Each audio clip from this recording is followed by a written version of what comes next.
Hello, is this working? Can we have our evening, Councillor Somper? We need to crack on. As you all know, we've got full council after this. It's scheduled to start at 7:30. It will start at 7:30 or later, depending on when Cabinet finishes. It won't start any earlier for anybody who's watching.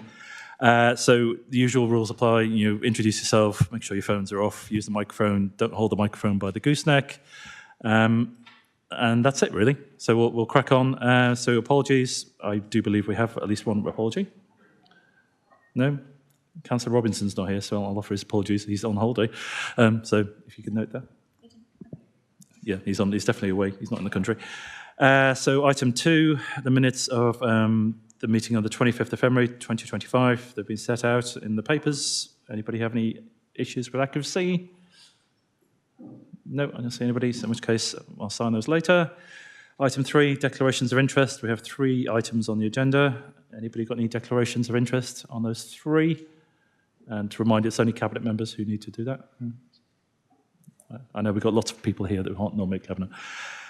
So item 4, public participation. So there is one very late question from members of the public, and the gentleman sitting here. So without any further ado, I'll let him introduce himself and you can read out your question, sir. You need to press the red button. Absolutely. Thank you very much. My name is Daljit Bassi, and this relates specifically to the Innovation Park. I appreciate the Council and Cabinet have got changes to make on the Innovation Park, and those are, for me, either going to be a benefit or a hindrance. But let me tell you about where we're at, and I'm not going to read the entire 400 and whatever words. I'm going to keep it fairly simple. We intend to open a facility in the Innovation Park, which is going to involve me spending, to start with, probably around 30 million, employing 65 people from what should be outset from day one, utilising local construction company, utilising local facilities, taking on board engineering students from Weymouth and Portland, and ultimately doing exactly what the Battle Lab is designed for. We are an advanced engineering manufacturing company based in the UK, for the UK. And with the advancement of what the Prime Minister is currently asking for more sector-based, localised, United Kingdom, British-owned companies staying in the UK, that's exactly what we are. We're 100% financed, funded by the UK with as little borrowing as possible. We are employing within the UK, and we will be supplying NATO and its allies. Now, I know that we've been trying for about 10 months now to progress with an acquisition. We've made many an offer. I appreciate the Council is focused, the Cabinet are focused on many items, and sometimes timescales don't work well for everybody the way they should.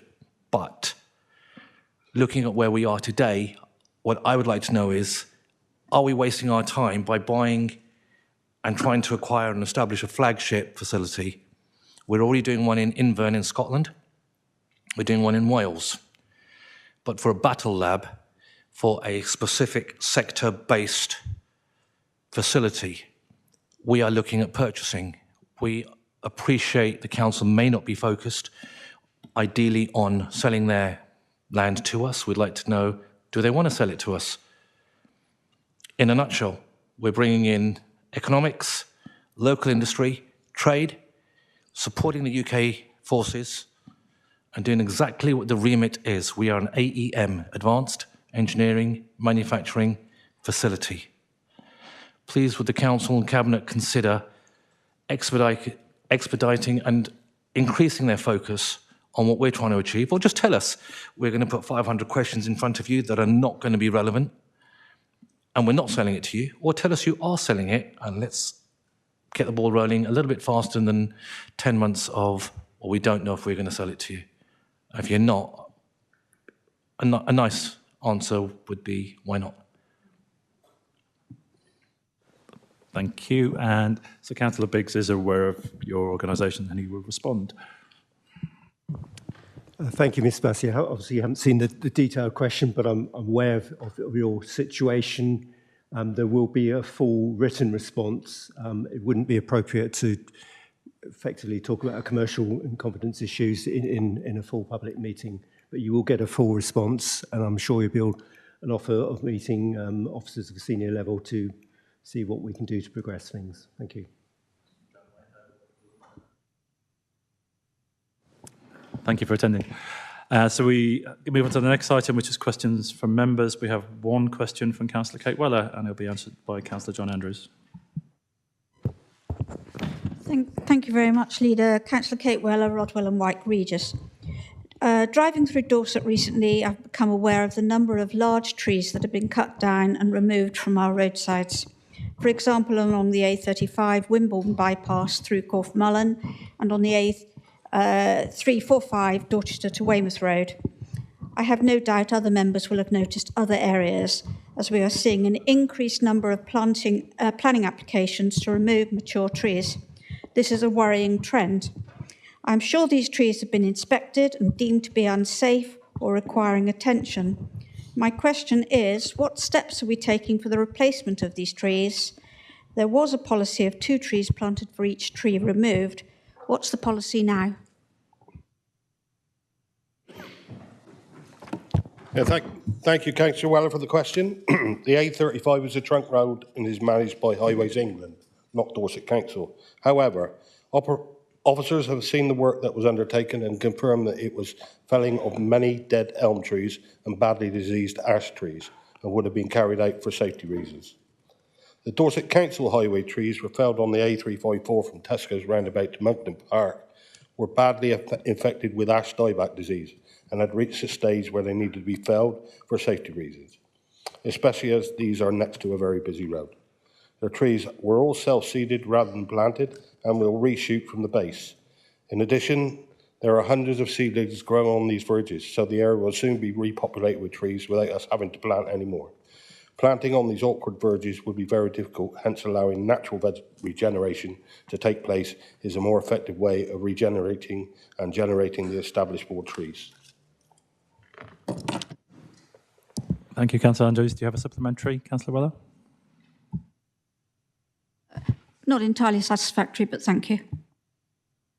Okay, noted. I just realised in my haste to get the meeting moving, I didn't introduce the person on my right.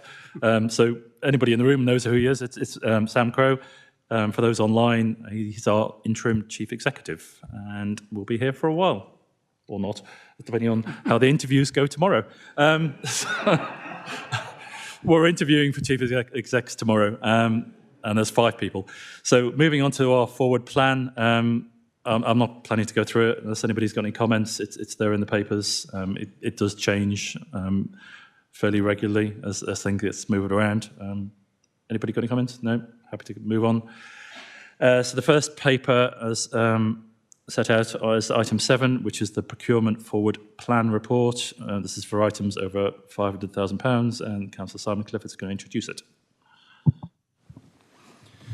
Evening, everyone. Simon Clifford, Cabinet Member for Finance. So I'm here to present this paper on the procurement forward plan. This is the second time that I've put forward this plan. It's a routine paper that comes forward to launch our procurement activities following budget's approval.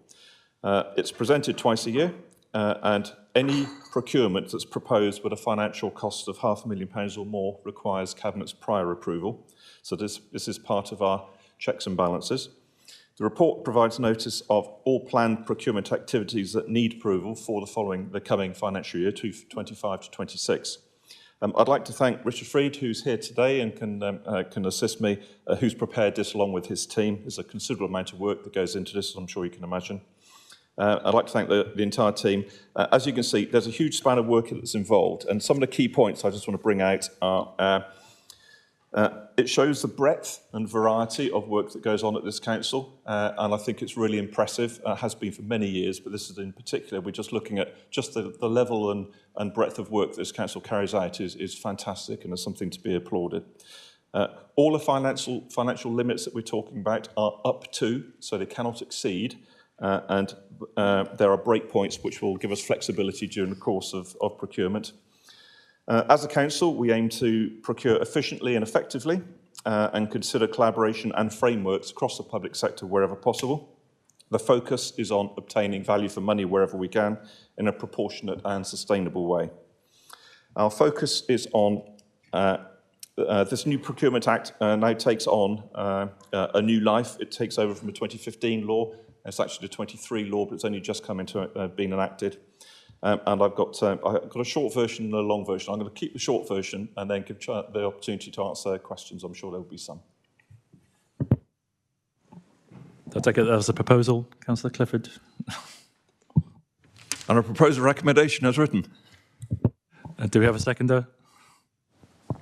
Yeah, happy to second. Do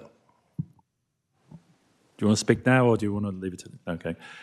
Okay, open it to the floor. Anybody want to query Councillor Clifford? Ask any questions on this? No? Okay. This is going to be really quick. I did have one when I originally looked at the appendix, and there was something for 45 million quid, and I think, whoa, that's a bit of a delegation, but it's actually spread out over quite a long period of time, as I was assured. Okay, in which case, does anybody disagree with the recommendations as set out? Nope. In which case, it's carried. Thank you very much. That was quick. We may finish this very quickly. So the next item is item 8. It's the revised greenhouse gas emissions paper.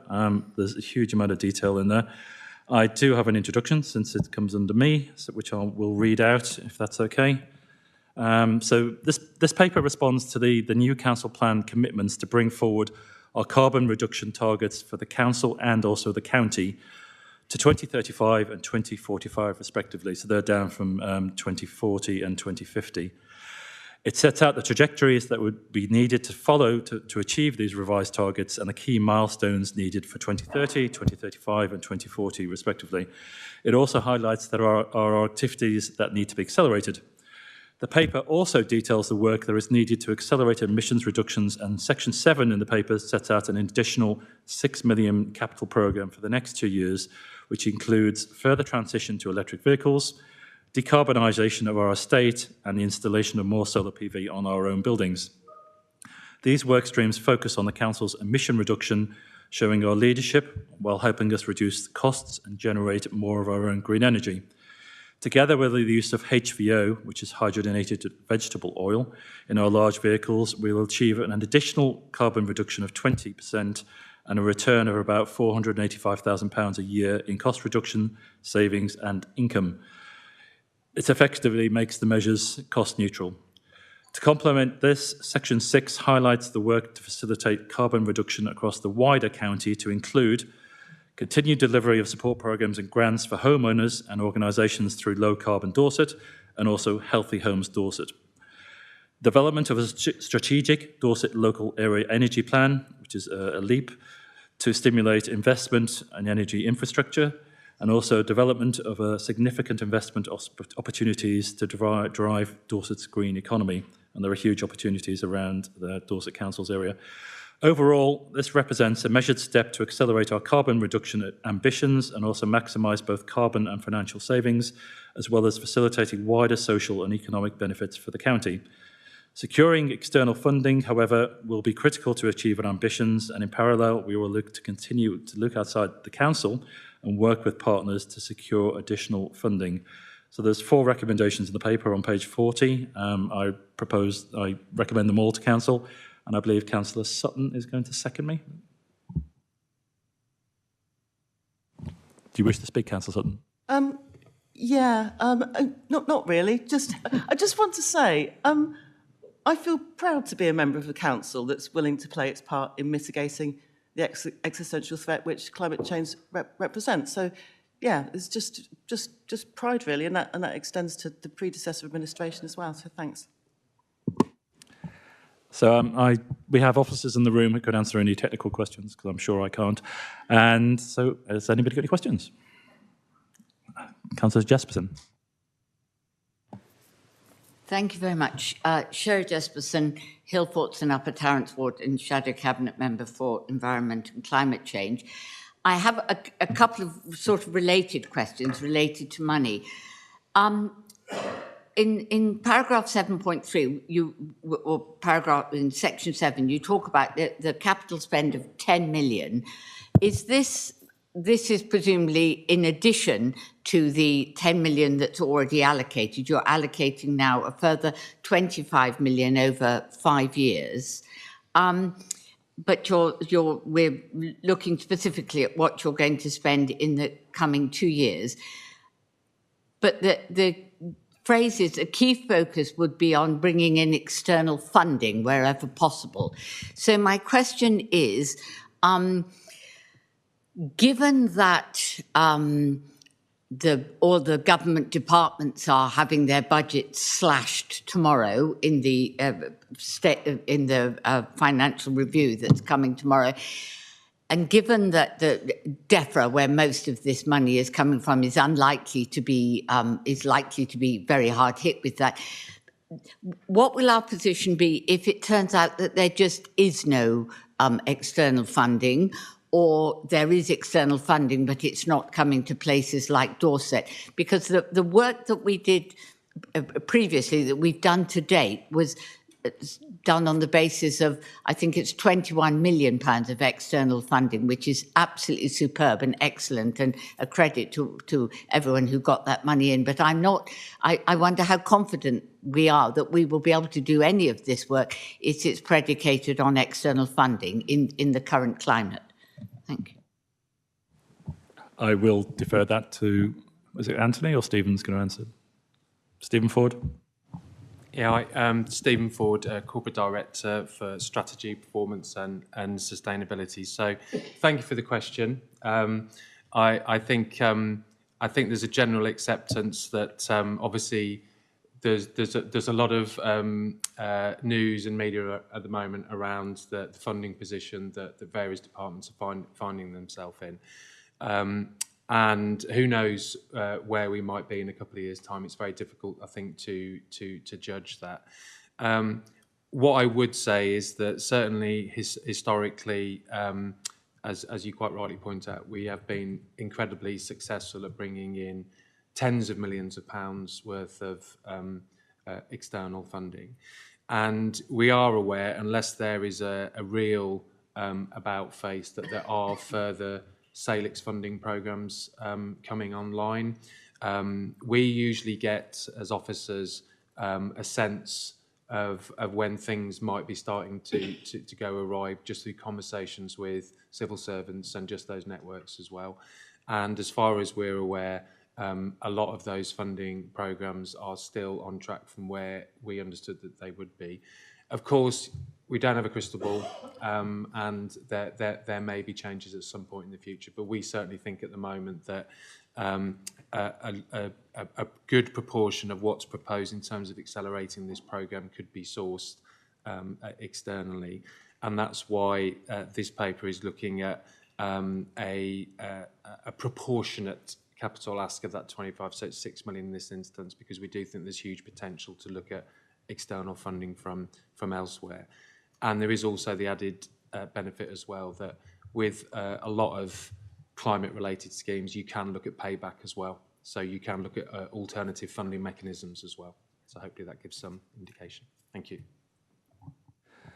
I would just add that there was an article in The Guardian, I think it was either Friday or Saturday, where Ed Miliband, who's obviously the Energy Secretary, made clear that he hasn't given up on certainly Labour's own green and climate ambitions, and so I expect him to continue some funding, hopefully. Do you want another question? Okay, so Councillor Lacey-Clark. Thank you, Councillor Ireland.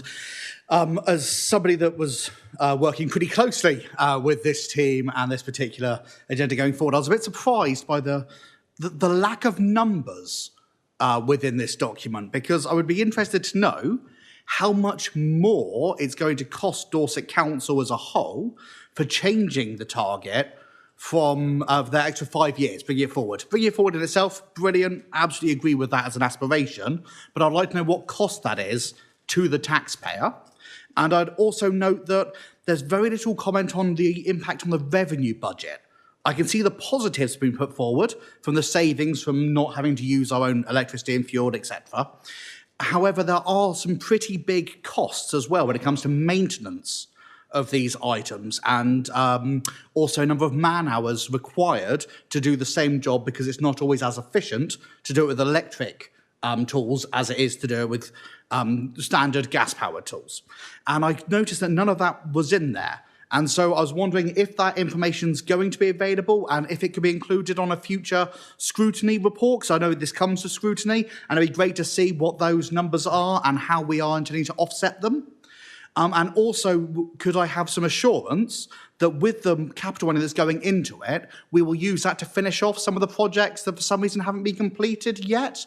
I'm thinking specifically about certain heat pumps from the last round of funding that haven't actually been commissioned yet, and how that goes forward. Thank you so much. Thank you, Councillor Lacey-Clark. I'll hand over to the officers again. Thank you. Anthony Littlechard, I'm the Sustainability Team Manager. I think there's three parts to your question there, as I've got it right. One is around what's the cost of the whole long term, what's the revenue cost, and what are we doing with the remaining capital money? Does that sound about right? Okay, so I think on the first thing, I mean, what this paper does is just look at the next sort of 2 years as a sort of pragmatic approach around the things that we know are the right things to do in terms of carbon saving, cost saving, and income generation. I think in terms of like working out what the long-term cost is, the whole cost of a program, that is very, very difficult to do, and in some ways not that useful a thing to do. There are so many variables involved in trying to work that out over a long period of time, particularly around the national policy framework, national initiatives, technology changes, etc., that it's a sort of becomes a bit of an impossible task. And as soon as you've guessed a number or worked out a number, it becomes a bit of an irrelevant number. So the approach we've tried to take is to look at the next 5 years, look at the first proportion of that. What could we do with a reasonable amount of money within the next couple of years, based on what Stephen's already said around trying to look for further external funding to take those programmes further forward. So I guess that's the first thing. In terms of the revenue, I think within the paper it tries to highlight that a lot of these measures have been chosen at this stage as being the good ones to do in terms of carbon saving, but also focused on sort of cost saving from energy reduction or travel reduction or the use of cheaper fuels, and also looking at the opportunities for income generation through schemes such as like solar schemes. So it's a sort of pragmatic program that tries to maximise that sort of revenue benefit and effectively becomes a sort of cost benefit, cost neutral, if you like, because of the revenue savings. In terms of the third part, in terms of the capital spend, so you're correct. There is still some of the money within the 10 million that was originally allocated. So still 2 years of that programme to run.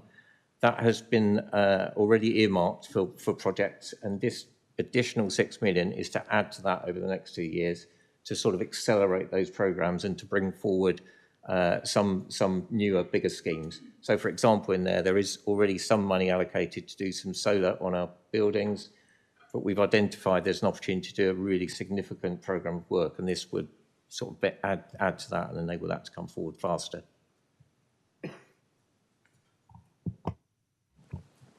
Thank you. Nog. Thank you very much. So my follow-up for that, I'm a bit shocked. So we haven't worked out how much it's going to cost extra by bringing it forward 5 years, is what we've just been told. And the plan of what we're doing is what we were already doing. But the option on here is to bring it forward by 5 years. Have we not worked out what we need to do to get it there 5 years earlier and how much more it's going to cost us? I'm very concerned if that's not being worked out, as it's an impossible figure, as we've been told. I wouldn't want us to agree to sign a blank cheque if we have no idea what that 5 years has done. So I would advise extreme caution by Cabinet to make sure you've got all the numbers actually in place before you make that agreement. Thank you. Yeah, thank you. So the estimated capital cost of accelerating this programme in the next 5 years is 25 million, which is in the paper.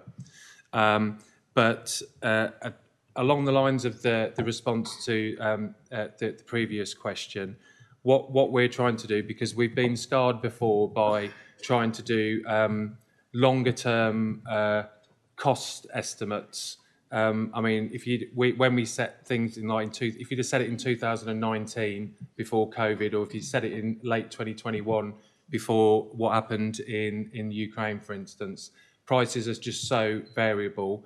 As Anthony pointed out earlier as well, technology is constantly changing. The external funding landscape is constantly changing.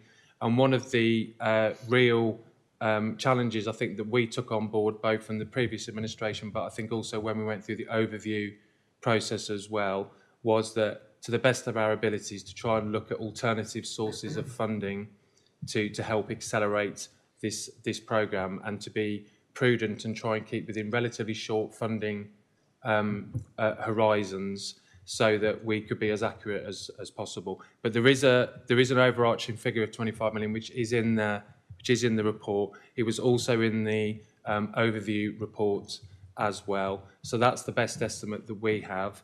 But we didn't think at this point that it was prudent to ask for that full 25 million without giving ourselves the best opportunity possible to take advantage of those external funding streams that we know are going to be coming online over the next couple of years. Thank you, Mr. Ford.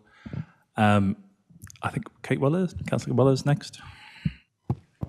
Thank you very much. Kate Weller, Rodwell and Wyke.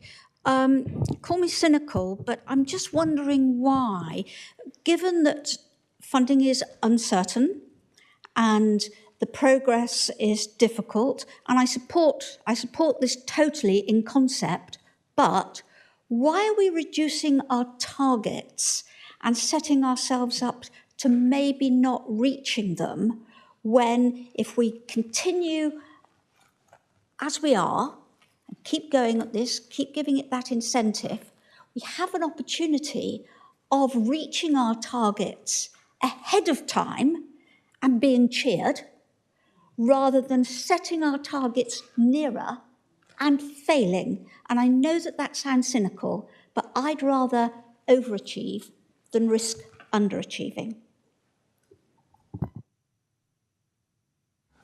My personal answer to that is I want to do as quickly as possible what we can do. Overachieving needs to be done, and we can do it quicker. I'm confident that certainly in terms of our council numbers, we definitely can hit the target. External is harder because we don't control those as much, and we have to influence. But I don't know if one of the officers wants to respond as well. But I'm happy with bringing it forward, and we need to do as much as we can as quickly as possible. In which case, I'll go to Hannah Hobbs-Gell, Councillor Hobbs-Gell. Thank you, Councillor Hannah Hobbs-Gell, Fendown South Ward.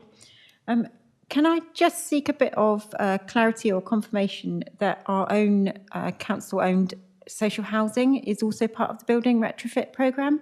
Obviously, it's housing affordability for those who are at the lowest end of wealth and income is hugely important in terms of tenancy sustainment, health and well-being, all of those things. And further, how are we leading or be supporting our social housing providers that we also use to mirror what we might be doing and doing the same thing? I don't know the direct answer to that. I don't know if Councillor Taylor knows. In terms of retrofit, I think a lot of the money actually comes from government grants, is reality. So we're reliant on that money appearing. We are, as went to overview last week, in terms of we're looking to take on more properties.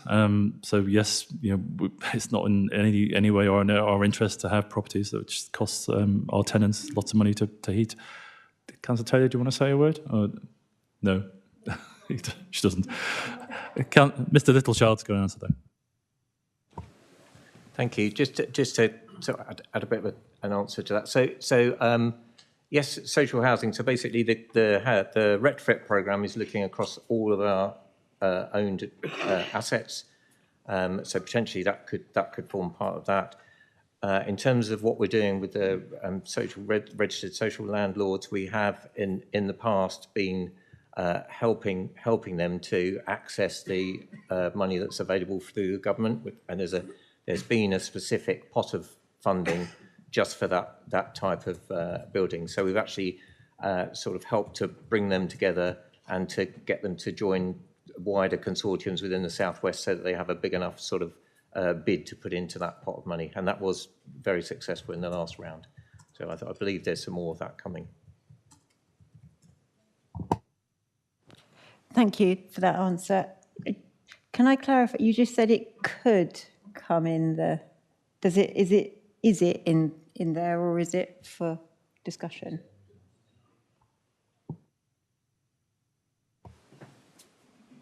I don't believe currently that it is in. Is in the buildings that we've currently looked at, but there is an understanding that we will be looking at that or include that within. I think you raised a valid point, and we need to take that away and make sure it's noted. Councillor Parry, and then Councillor Borden. Thank you, Chair. Councillor Andrew Parry, West Parley Ward. Turning to the matter of the procurement of an increased number of EV vehicles and also the installation of further EV charging points on our various depots and sites. I do observe a couple of observations on that. One, that the EV market valuations are in disarray, that the effectiveness of EV vehicles seems to vary from driver to driver and even from season to season in terms of both range and the effectiveness of their use in the role that we'd want them to do. But also, quite often when you come to our own sites, the only places that are available for parking and may even be empty as we speak, are the ones for our EV vehicles to charge. Therefore, I would probably suggest, could we do a piece of work that looks at, perhaps through the place scrutiny, and the portfolio holder could work in that space with place scrutiny, a short report that looks at the whole life cost of running an EV fleet or increasing our EV fleet, determining the effective range and the reality of whether they achieve the range stated by the manufacturer, because that's not always the case, and the procurement of those, whether it's more effective to lease or purchase, and also actually whether there is a requirement for us to increase expenditure on EV charging points on our own estate. So a lot of questions. I know from personal experience that most of the EV charging points are normally full. I don't charge here, generally, because I can charge at home. I did over 700 miles yesterday in my EV. That's 700 miles without any exhaust emissions. I think that's something we need to take into consideration. Mr. Ford, I think you're going to respond. Yeah, thank you. I mean, it's certainly something that I think we could look at in the round, in terms of that procurement question. I mean, the one thing I would say, just to reiterate, I've been driving an electric vehicle now for 6 years, and the ranges are so different to where they were sort of 5 or 6 years ago, and I think they are certainly commensurate with what our expectations would be around the standard operational ranges that the vast majority of our services would be undertaking on a daily basis, and we have got the information to back that up as well. So I think the range issue is probably one that has dissipated significantly, but certainly we can look at the procurement question and sort of come back with some proposals to that end.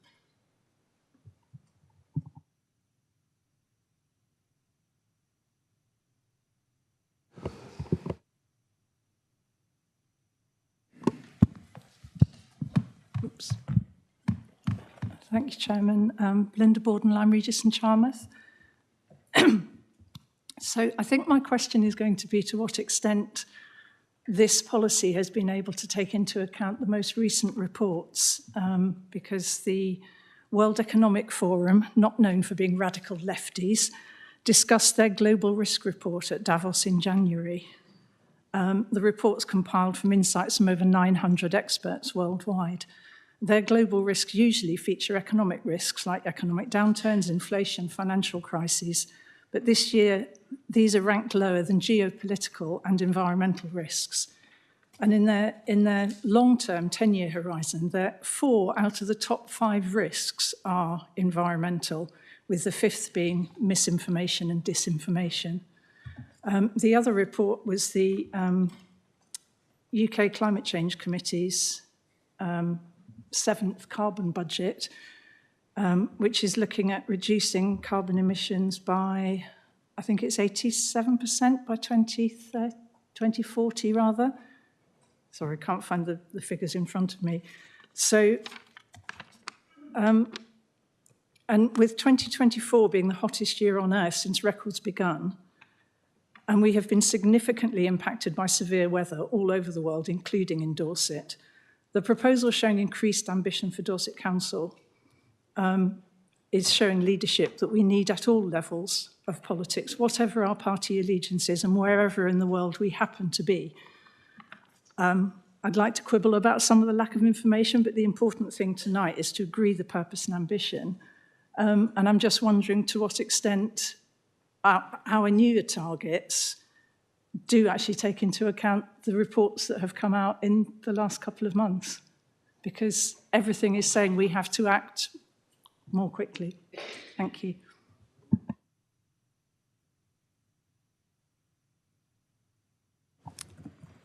So thank you for that. So within the paper, there is reference to the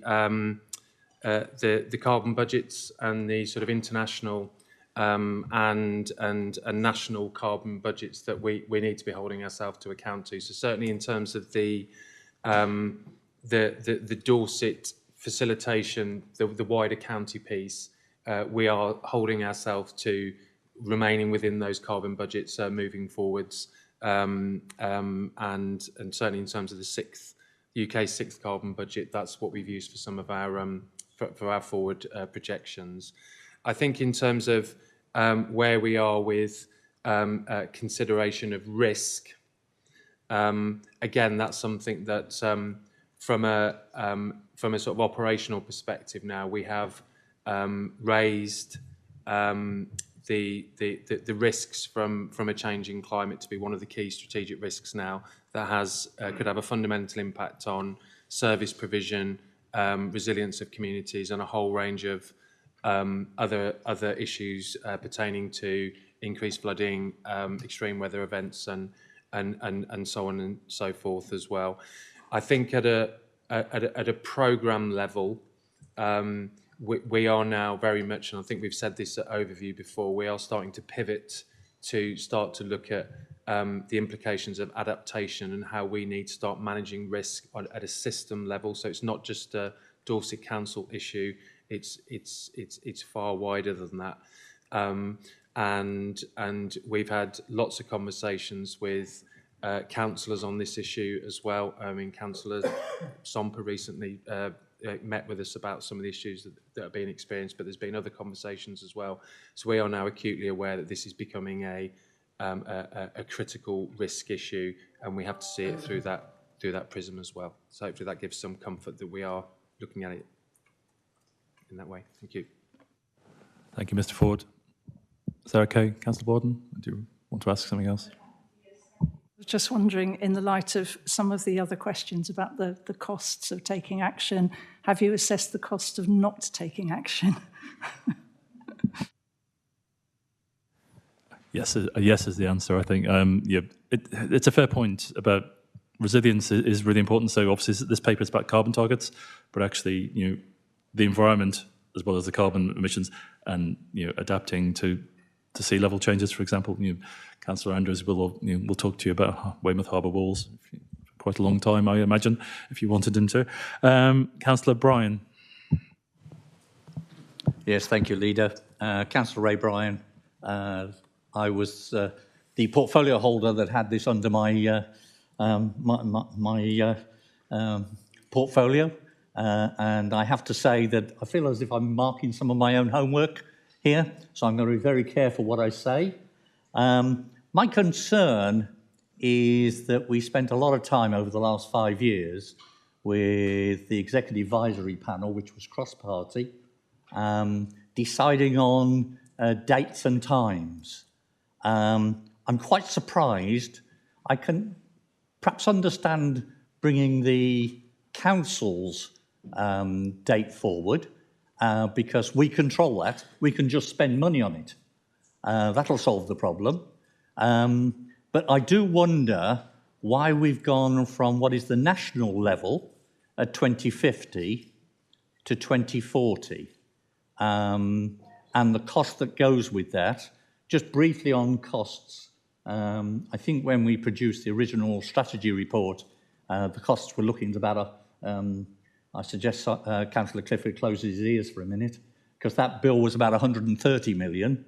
The last number I received after that had gone up to about 170 million. Now I believe it will be top side of 200 million, which is quite frightening from a council, because if we don't get the support from government, then that's a bill that we're going to have to look at to achieve these targets. Not saying we shouldn't achieve them, but I think we have to live in the real world that everything has a cost.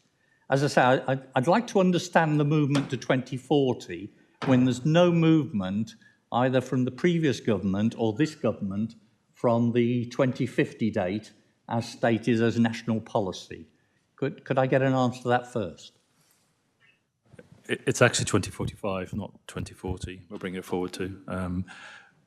My own view is that we are reliant on government. It doesn't help. And I'm not trying to be political because it's going to sound political, but moving the targets for gas boilers and things didn't help. Moving the targets for EPC minimum, that sort of thing, which I think Labour are planning to bring in 2030 now in terms of rental properties. That didn't help. In reality, if your house costs you less to heat, it also means you generate less emissions. So I'll hand over to the officers. They might probably got a similar answer, I guess.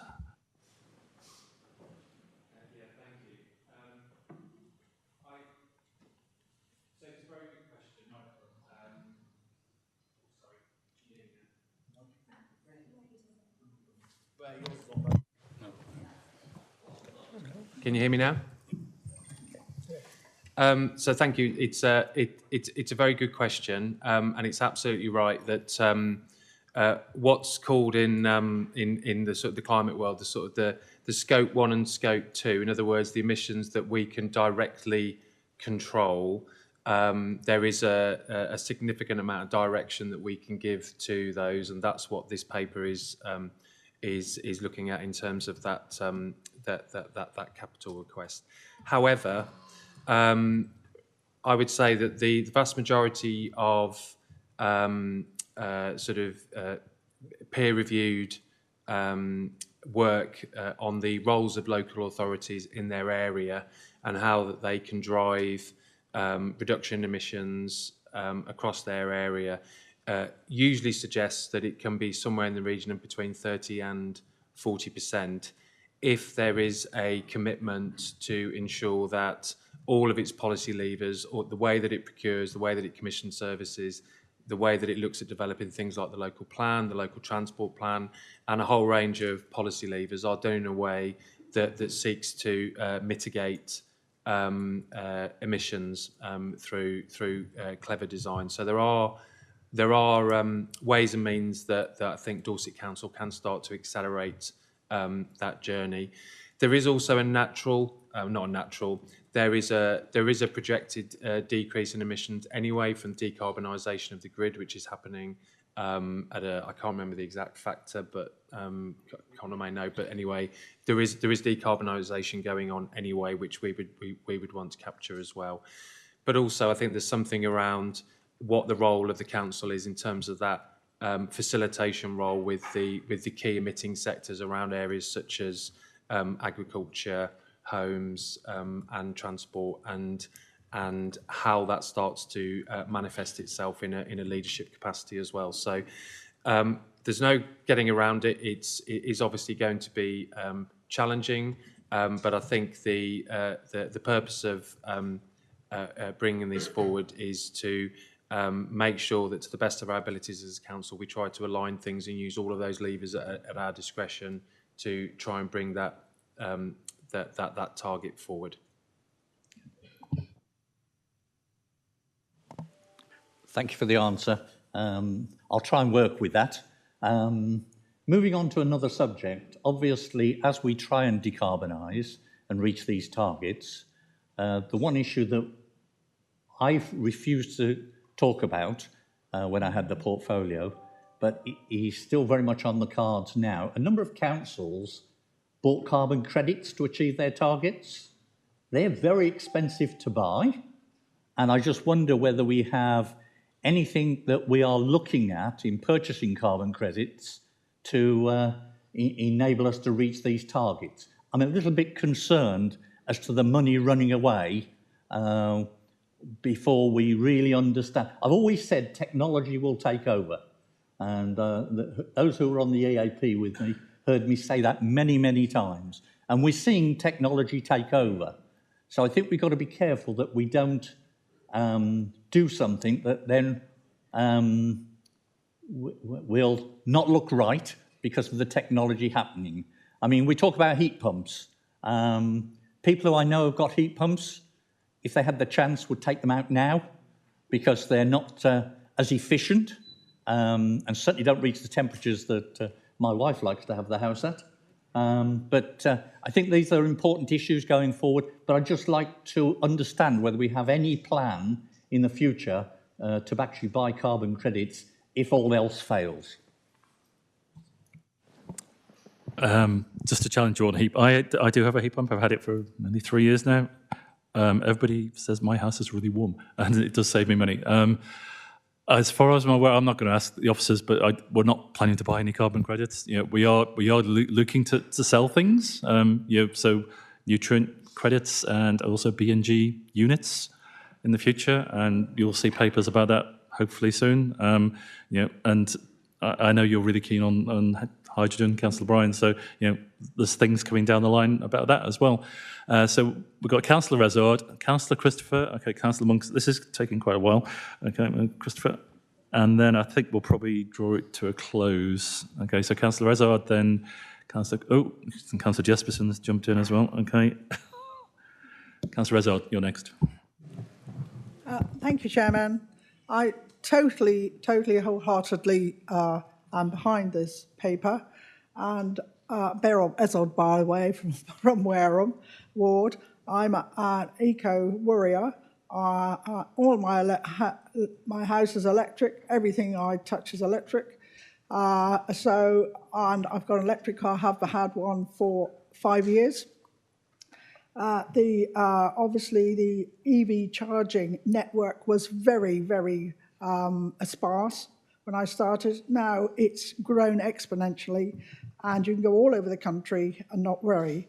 And the thing is, with an electric car, the servicing is only half the price of an ordinary car, petrol car, I can assure you.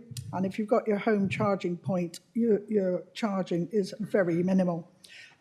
The other thing I've got to mention is here that we have to be resilient and sustainable, and we have to be ambitious. The only thing in this paper that I regret is the fact that there's not net zero carbon housing, and I would like to see that in there somewhere as an ambitious target for us and our developers. And I think that Councillor Hannah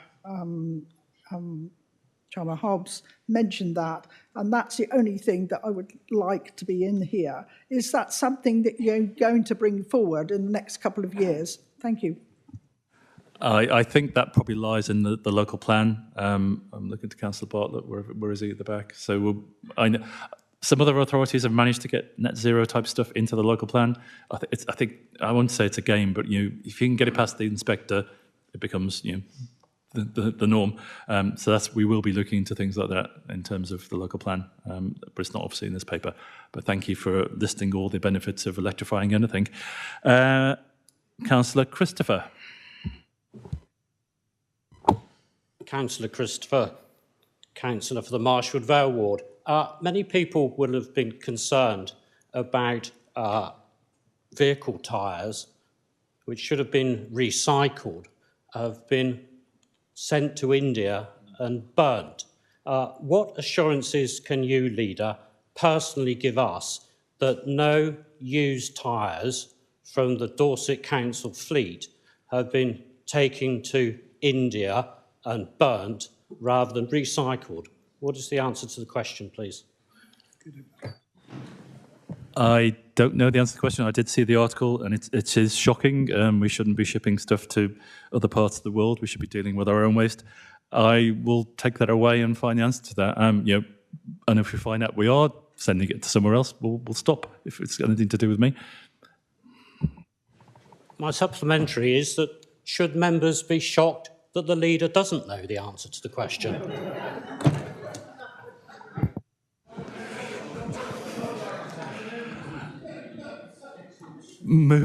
I'm sorry I wasn't able to give you the question, the answer to the question, Councillor Christopher, but I will find out, I can assure you. So, Councillor Monks. Thank you, Leader. Councillor Craig Monks, Bedminster Ward, and I'm very pleased to be following up that last question. My main point really is that I completely agree with trying to achieve net zero, but I do have concerns around, as some colleagues have mentioned, around the potential of cost and struggling to assess where that might come from, how that might change. I'm a retrofit coordinator by trade, so when you talk about air source heat pumps, solar panels, insulating homes, that's my bread and butter. So I'm completely sold on those things. And I know for the council, and I would say 99% of us in the chamber, it's a priority. It's one of the 4 priorities of your council, Leader. But obviously, the trade-off for me, and the thing that's always in my mind as a retrofit coordinator, is we need to be able to sell this to the general public, because people have reservations, they have concerns, and they have different priorities. Businesses will have different priorities today as their business rates have gone up by 100, 200%. People that receive PIP won't be receiving it potentially in the very near future, and I could go on. So I guess my question is, or my request is, if we can try and, as we move on with this paper, really tighten up those figures and just remember that we need to sell this idea and keep people on side, because obviously people's priorities do slightly vary. Thank you. Thank you for comments, Councillor Monks. We'll take those away. Councillor Jesperson. Thank you very much, Sherry Jesperson, the Hill Forts Ward. Can I just come back to the point that was made a bit earlier about shifting our focus to adaptation, because it's quite important that we have an understanding of what we expect to see in this discussion space, what we mean by what we're going to include in adaptation. Both the IPCC and the National Adaptation Programme, which was published in July 2023, includes or focuses in adaptation the mitigation of the consequences of climate change on infrastructure, and it's very much focused on that, and including, of course, flooding.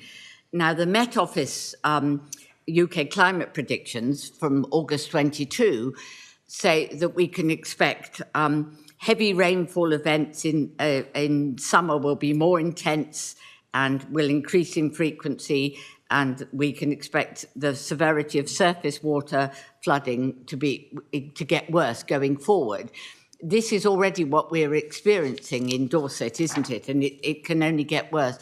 So I would like to just be absolutely clear that when we talk about the work that we're going to do about adaptation, we're including, we're very much focused so far on coastal resilience, which is excellent and really, really important. But I'd like to extend that out with some urgency to look at the work that Dorset Council is doing on its own roads and its own drains, and what work we're doing with other parties about our rivers, large and small rivers, because that's the adaptation work that our residents need us to be doing now, not in 2035 and so on. But so I just would like to be absolutely sure that when we talk about we're shifting the focus to adaptation, we're shifting that focus close to home, to the stuff that we are responsible for, that will actually impact on people's daily lives now. Thank you. That's a very big subject. It covers lots of stuff we do. I will just answer myself rather than go to anybody else. I'm pretty sure, looking at Councillor Andrews, we definitely look at roads and in terms of our gully clearance. Do you want to say something, Councillor Andrews? Yeah. All I will say is that our flood team work closely with the EA, the Environment Agency, who are pretty lax in their response, I have to say. But we do what we can with flooding. Some of our drains, and this is where it's very important that the water boards that control our area are involved with every planning application, because our drains just can't cope with the downpours we're having anymore. the drains back up that quick. They're not big enough anymore. We all know that, but it will cost millions and millions and millions to replace the drains with the pipes that we need to. So we do what we can when we can. It's in a first come, first served and emergency situations. But our flooding teams do go out and try and solve the issues that they have. But it's bigger than anybody can imagine, the budget we require to fix all our drains. Just not to prolong this, I understand all of that, Councillor Andrews, but the fact is we're talking about spending 25 million over the next 5 years in response to climate change. And the point I'm trying to make here is that it's not the response to climate change at that remote level. What people want us to do is respond to the climate change impacts that are here and now. And it might be that that's what people would like us to be spending some of this 25 million on, dealing with the floods that are in their houses this year, next year, not in 2035 or 2045. It's just a plea. I don't expect an answer, but I know it costs a lot of money, but it's where we need to be focusing our money. Thank you. So, Councillor Lacey-Clark, and I'm not taking anybody else. Thank you, Leader. I appreciate letting me come back in. I do appreciate it. You know when you have an itch in the back of your head that something's missing, you can't quite work out what it is. I think I've managed to come to the understanding of what it is. So we're now changing it so in the next 10 years, Dorset Council will be net zero carbon, which is fantastic. We've got the plan for the spending. We've got 25 million over the next 5 years we think we're going to be spending on it, according to what's in here. Where are the county farms in this? Because there's a huge amount of cost in bringing county farms to net zero carbon when it comes to electrifying tractors and heavy machinery. And I haven't actually seen that in here whatsoever. Or are we waiting for that to be dealt with the 5 years after this one? Because presumably that's going to come in sooner rather than later, I would have thought. Very briefly, obviously, we are looking at county farms. We scrapped the original panel and we've got a reformed committee. It's not called a committee, but that's essentially what it is. I think I'm probably right in saying the emissions from our tenants aren't ours. They're on our farms, but they're probably not ours. I'm getting nods. We don't control what our tenants do. We can control what they can do with our land potentially through the leases. And I know that we are looking that when we release farms, we can maybe control some, put some conditions on what they do. And it's not all about climate change. It's also about being sustainable and all that sort of stuff. But if somebody's driving a tractor around, it's not our tractor, it's the tenant's tractor, and we don't own it. So that doesn't come under scopes 1 and 2 as far as I'm aware. We need to, okay, I'll give you one last word. I have a point of clarity on this document then. So it's not a Dorset Council net zero for 2035. It's Dorset Council net zero on properties and everything that we are not leasing to other people by 20, because we have a huge estate that we lease to other people. I was under the assumption that that's what we're including, and that's what we've had grants for from Salex to use in our leisure centres and things, which quite often are leased to other people for long periods. If this is an area we're not including in our numbers, what other areas are we just not including in our numbers? Because I certainly wasn't aware of that, and I don't know if everybody else in the council was aware that there's certain things we weren't including. This all comes down to scopes 1, 2, and 3, and if you've done carbon literacy training, you'll understand what they are, and there are opportunities out there. It's things you can directly control and things you indirectly control, essentially. And so the paper covers the stuff we can directly control. I think I'm right in saying, and we'll do our best to influence the things we can't directly control, and that includes our tenants. Although we have more control over them, over some other things. I will wrap it up there because we are going to go. Well, we are late into the time. Any members of the cabinet wish to speak on this? Simon Clifford, Councillor Clifford. Just a bit of clarity. We are talking about 6 million, not 25 million. We're banding that figure around as if it's agreed. This is for 6 million in the recommendation. So the paper is 6 million. Anybody else? Okay, Councillor Hope. Thank you very much, Chair. Councillor Ryan Hope, portfolio holder for customer culture, community engagement, and ward member for Westham in Weymouth. And I've just been thinking and reflecting on the challenge from Councillor Weller, why fast forward the date. I think it's fair to say that we are ambitious. It's in our new slogan for Dorset Council, we are ambitious. And it's best to be ambitious and push forward and reach targets sooner if we can, than to sit back and coast. And I think we owe it to our future generations to do the best we can. And I think the other thing that's been sort of ignored through this is, thank you, Councillor Clifford, for clarifying the funding there for those that may not have sight of the paper. But under 7.7 discusses some of the financial returns that we'll see within this investment.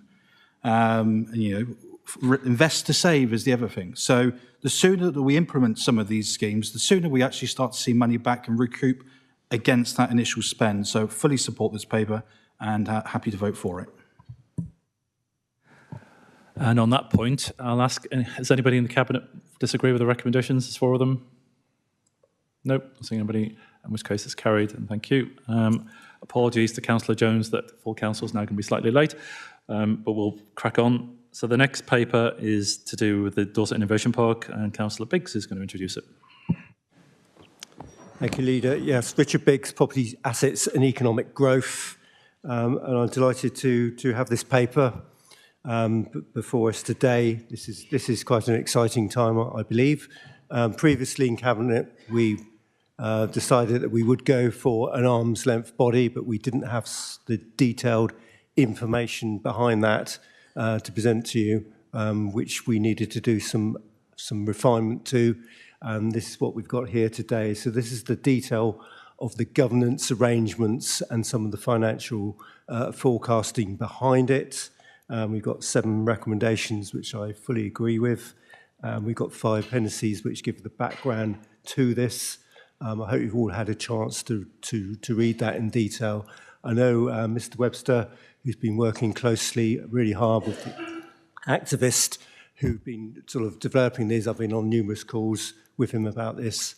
A lot of work's gone into this to try and get it right and to get it set up as soon as possible, but also to get it right. And this is something that really is really so important for the innovation part.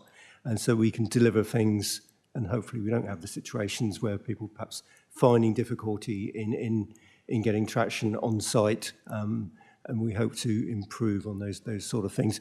I don't know if you wish to just go perhaps on some of the financial details, Mr. Webster. I'd be happy to answer any questions, Councillor, but I think I'll leave it at that. And I do believe Councillor Shane Bartlett is seconding as well, please. Thank you. Thank you, Chairman. Councillor Shane Bartlett, Cabinet Member for Wimborne Minster, and Ward Member for Wimborne Minster and Cabinet Member for Planning and Emergency Planning. The Dorset Innovation Park Enterprise Zone is strategically important to Dorset. Development of the park requires an ongoing investment so it can reach its true potential. This proposal will allow a new business plan to succeed with effective governance and management arrangements in place so it can operate in a commercial and private sector successfully. And so the best way, I believe, of achieving this is to create that Dorset Innovation Park Arm's Length Management Company. And I'm happy to second it. Thank you, Chairman. Thank you, Councillor Bartlett. Councillor Lacey-Clark. Thank you, Leader. Sorry, Councillor Noctua and Lacey-Clark from Blandford Forum Ward, North Dorset. I didn't introduce myself previously. I probably should have. My question is, when it comes to arm's length trading companies, there is a level of kind of scrutiny and direction from the council. The council still creates over it. But I was wondering if any actual deep dive scrutiny has been done in the efficacy of an arm's length trading company when it's been set up by Dorset Council. Because we have a couple of notable ones that have been set up more recently, Care Dorset and the school, which names escape me because I'm now, being silly. Coombe House School, thank you so much. And I'm wondering what our return on investment has been in those armhouse companies, what the cost to Dorset Council has been, because from my understanding with both of them, the costs have been a lot higher than in the business cases. And I would hate to see us make another arm's length company based on a business case which might be as equally off as the other ones were. And if we have done that kind of comparison, because I totally understand the benefit of an arm's length company, but are we looking at the way we've set them up previously and how successful that's actually been? Or are we potentially repeating some mistakes that may have been made previously? I take your point. There's certainly lessons to be learned from how some of those two organisations have done. This is sort of somewhat different in that we own the land. We're not. The business case is around reinvesting the business rates that we keep as an enterprise zone and putting them back in. So it's not really the same thing. But I don't know if Mr. Webster wishes to elaborate on that, please.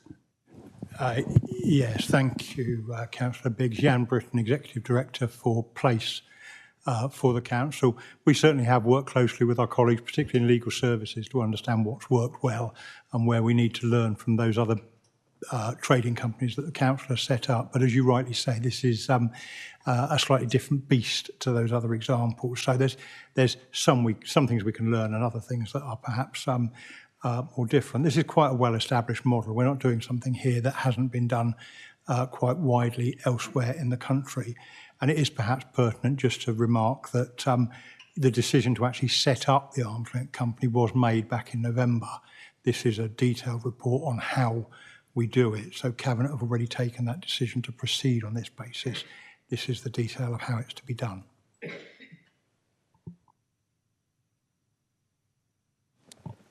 Does anybody else wish to comment? Councillor Fry, sorry. Thank you, Leader. Les Fry, Dorchester West. I've been extremely disappointed with the lack of progress and action over the Innovation Park over the past few years. Over the time, we've lost capital, missed revenue, and failed to create any jobs. So I welcome this proposal. However, paragraph 10.7 on the paper mentions a consistent level of dissatisfaction with the park regarding the management and decision-making in the park. Paragraph 1.27.4 mentions making recommendations to the council and other landowners to promote economic success. Paragraph 1.46 mentions that the company will pass any decisions about sales or leases of land at the park to the council. We have heard this evening from one frustrated potential purchaser wishing to spend in the region of 30 million, which could or would be pretty useful at the moment to the council. Will the proposed company actually have the power to make any significant decisions, or will they be making recommendations to the Executive Director of Place or Cabinet and thereby adding to a delay and an extra level of bureaucracy to any potential land sales? Thank you. My understanding is the council will always have be the decision maker on the sale of any land, but it is for the arm's length company to, within their business case, to work and negotiate those deals. But it would come up to the shareholders' meeting, and we would have the final say. But it would be a reasonably quick decision, and those commercial discussions, I think, will be slicker because at the moment we basically have a sort of almost part-time operative on site and a sales agent. What we have under this is staff working in the Battle Lab, available to talk to business, a more front-end, approachable, business-friendly company. Will there be something built into the paper of giving a time later to any potential purchasers there to help them with their decision-making? It's difficult to sort hypotheticals, isn't it? A particular instance, they will obviously be very keen to progress anyone who's got ambitions there, as we are. Mr. Bassey's not the only one. There's numerous companies, etc., who are talking about expanding, and we're in discussions with them at the moment. I just think it'll be so much easier when we've got the arm's length company. I would just add, if we follow the model we've used for Kirst Dorset and Dorset Centre of Excellence, which is Coombe House School, whichever name we use, it's a stakeholder committee of 5 people, quorum of 3. There's nothing stopping us, scheduling a meeting at fairly short notice. You just need 3 people. So, we're very keen to make the enterprise zone a success. It's really key. Anybody else? Councillor Parry? Thank you, Leader. I will be brief on this one. I broadly welcome this. It seems like a pragmatic and sensible approach to move this to an arm's length operation. And I know that there'll obviously be some form of committee established from the Cabinet members to see oversight of it. I am frustrated, though, as a former Cabinet member, that I'd had many officer reassurances over the period of time that they were going to be reinvigorating marketing of the site and more proactive in hunting out potential businesses and all the rest of it, which makes me wonder, did they do this work, or have they simply just run out of people who've shown no interest in the site? It does strike me, though, that the biggest opportunity for the Innovation Park is in an uncertain world, which I'm afraid we are currently very much living in. I'll take the comment, but I really can't comment on why perhaps you failed to get it delivered, and we have. There may be good reasons for that. I don't know. Well, this is the process. You know, you didn't get this far with due respect, but yeah, I take your points. Sorry, if I make I don't have a problem with you going to an arm's length company. I understand that.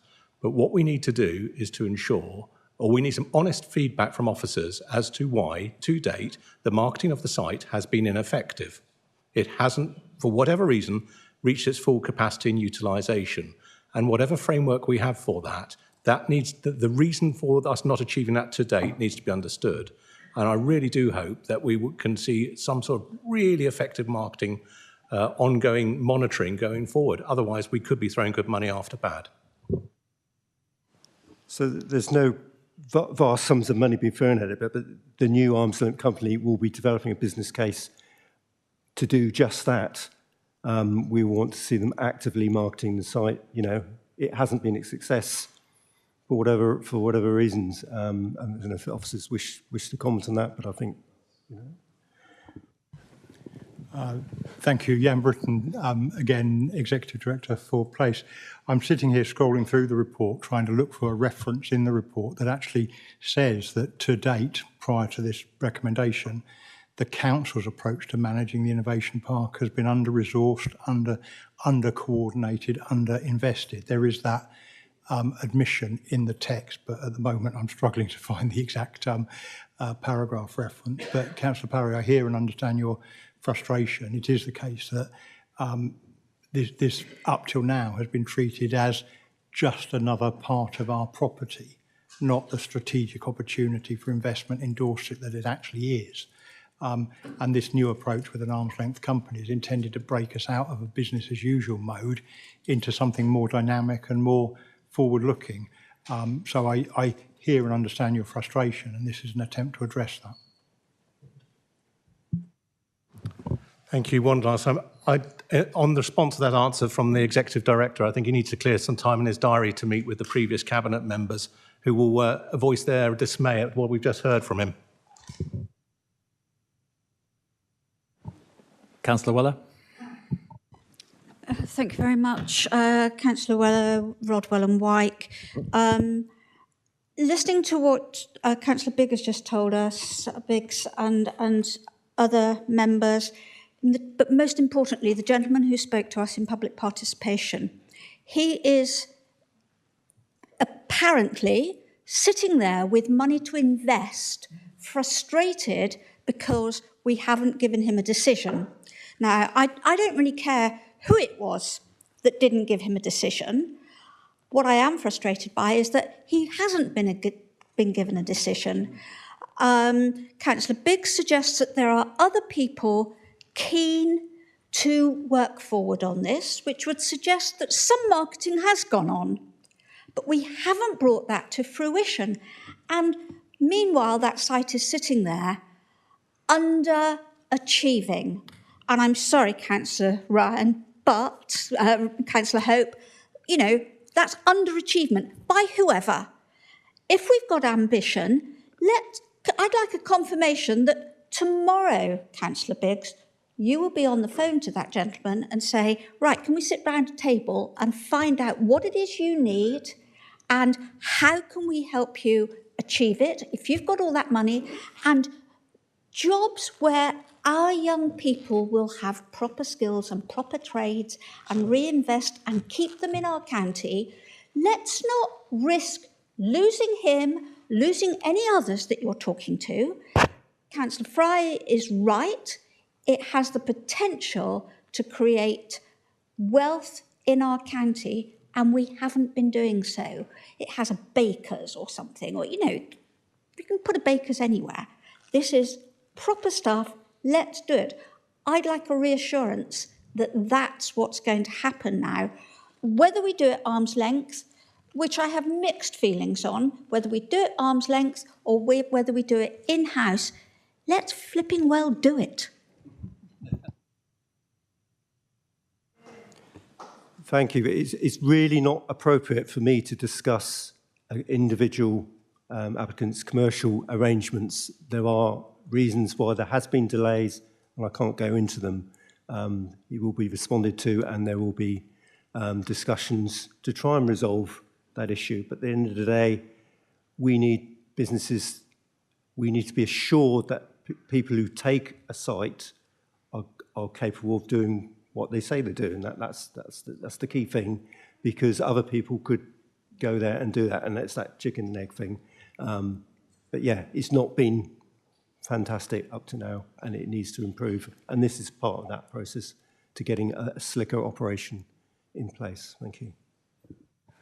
I will go to Councillor Beddoe in a very quick second, but I was at, Councillor Biggs was also there at a Digital Dorset event at the Battle Lab last week. It was great. I was there for the morning.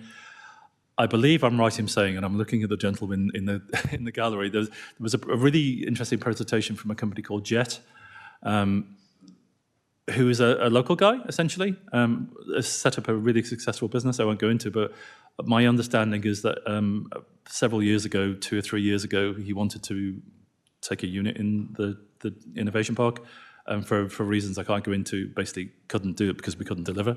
And you know, I think he ended up taking units in Farnborough. That needs to stop. You know, we need to have those people. He was back there giving a really good presentation. Those jobs could be in Dorset, not in, you know, halfway up the M3. So, yeah, I totally agree with you, and we are trying to change things. So, Councillor Beddoe. Thank you, Leader.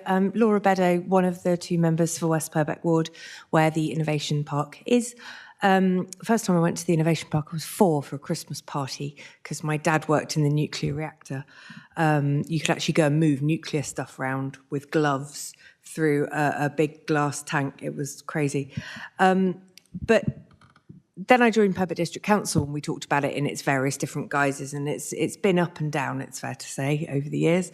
I support this. I think anything that actually enables the Innovation Park to work on a proper commercial footing, on a proper investment footing, you know, give that confidence to people, because there is a large amount of housing proposed for Wool Village. Part of the justification for that housing was that it was really close to a really big site of employment, although I'm not sure that many local people work there. So really, it's support, but just a plea. You've got 2 really proactive parish councils.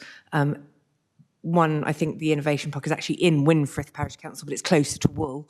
But they're both incredibly proactive. They both want to look at cycle routes, pathways, bus provision. So it's just a plea, really, that once this company is set up, I can see that there's a tenancy advisory board. Great.